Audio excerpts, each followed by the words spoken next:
Shalom, bien-aimés dans le Seigneur, grande est notre joie de nous retrouver au pied du grand roi pour notre méditation quotidienne. Nous sommes le vendredi 7 février 2025 et nous vous saluons au nom de notre Seigneur et Sauveur Jésus-Christ.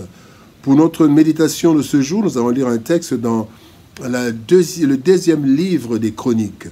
2 Chroniques, chapitre 15, verset 7.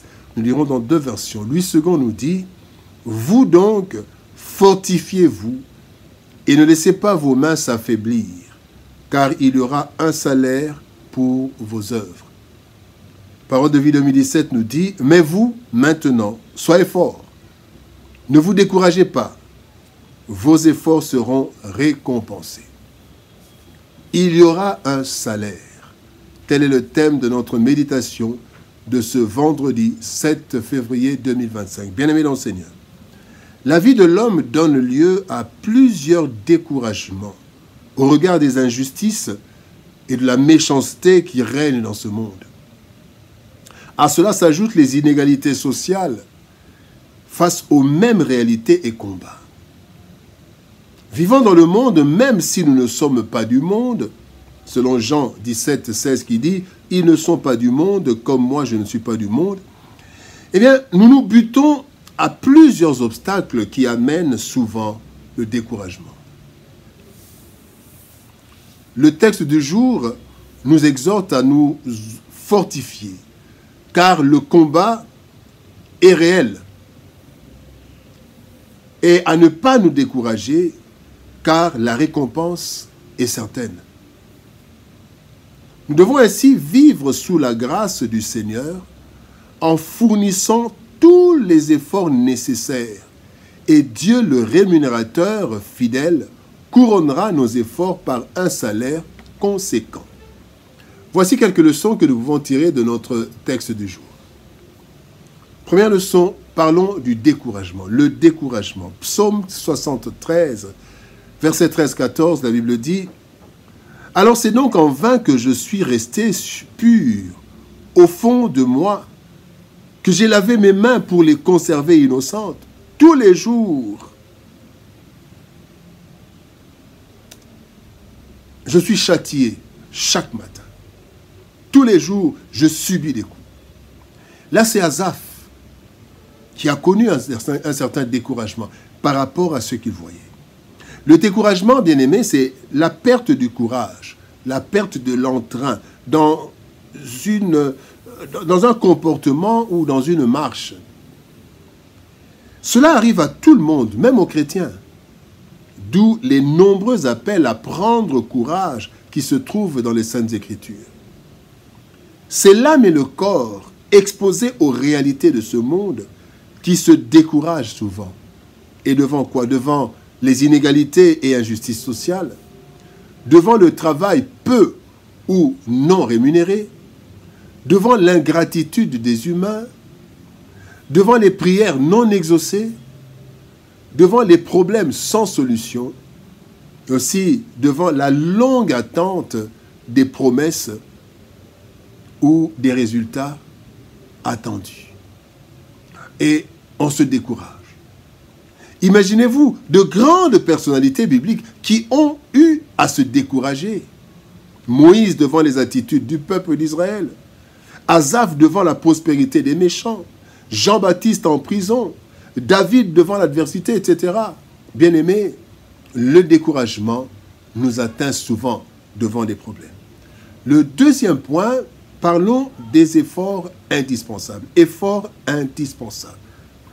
2 Pierre chapitre 1er, verset 5 nous dit « À cause de cela même, faites tous vos efforts pour joindre à votre foi la vertu la science. » La Bible nous exhorte à l'effort. En effet, bien que nous soyons plus que vainqueurs, selon Romains chapitre 8, verset 37, et que celui qui est en nous est plus grand que celui qui est dans le monde, 1 Jean chapitre 4, verset 4, eh bien, bien-aimés, tant que nous serons dans ce corps et sur cette terre corrompue, nous vivrons des situations qui auront tendance à nous décourager. Et Christ l'a dit dans Jean chapitre 16, verset 33, Il dit, vous aurez des tribulations dans le monde, mais prenez courage. Donc ne vous découragez pas, parce que les tribulations dans le monde peuvent nous conduire dans la tribulation. Prenez courage, j'ai vaincu le monde.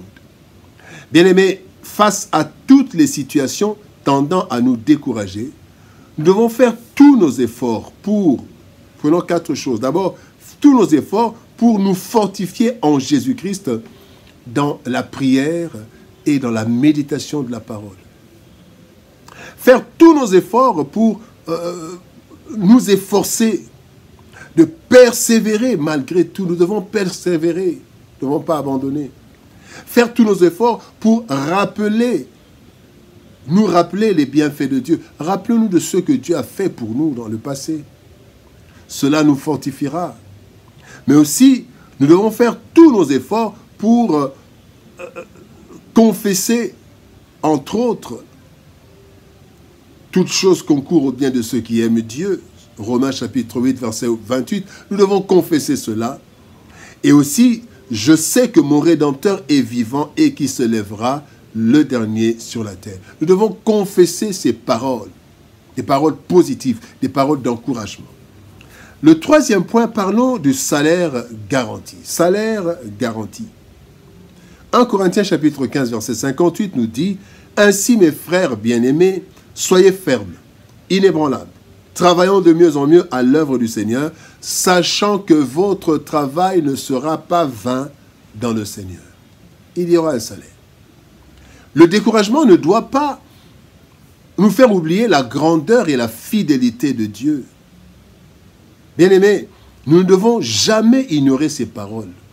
Galates 6, 7 nous dit « Ce que l'homme aura semé, il le moissonnera. » On ne se moque pas de Dieu.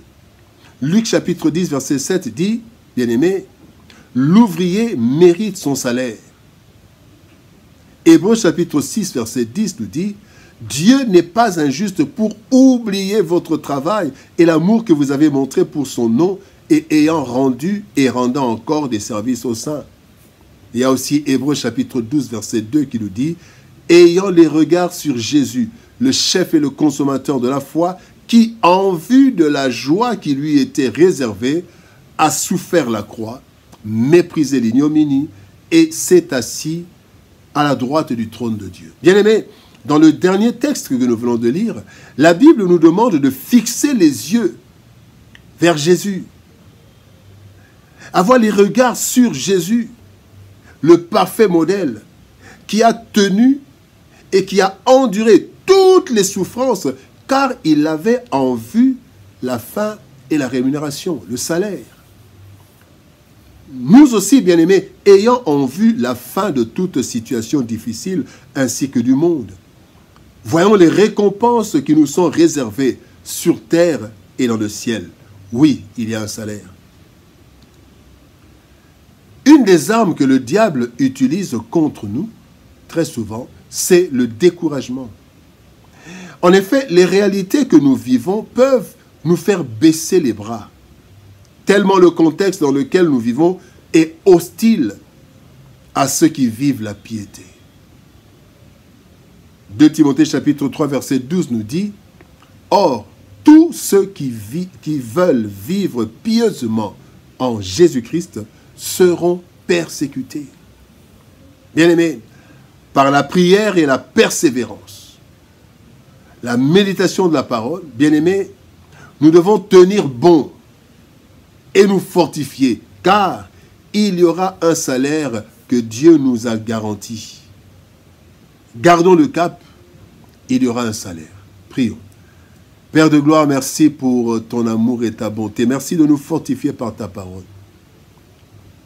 Souvent nous sommes découragés et en ce moment, mon frère, ma soeur, quelqu'un est peut-être découragé par ce qu'il vit, la période qu'il traverse, qu'elle traverse.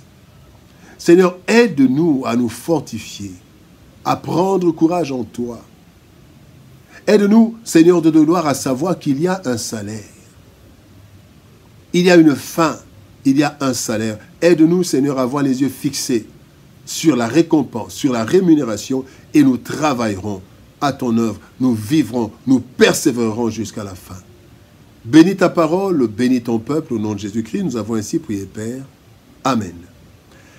Bien-aimés dans le Seigneur, que Dieu nous bénisse. Shalom, au revoir, et par la grâce de Dieu, nous nous retrouvons demain pour une autre méditation au pied du grand roi. Shalom, au revoir et à demain.